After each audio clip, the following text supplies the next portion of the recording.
Today we're talking about chucks and work holding. And so here we're putting a piece into our manual chuck using a chuck key. You're going to put the chuck key in. You're going to put your work piece in and you're going to tighten it going counterclockwise.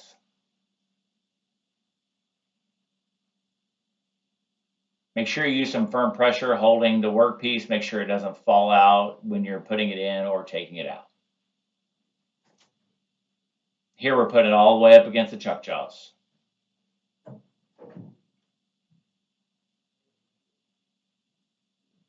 Make sure you take the chuck key out and store it in a secure location.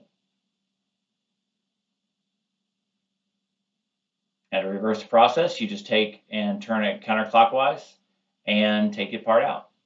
Now here, this is a hydraulic chuck.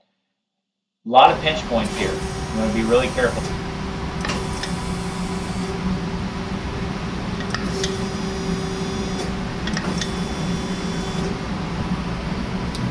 So what we'll do is we'll put our stock in, up against the shoulder, press the foot pedal, our stock's tight.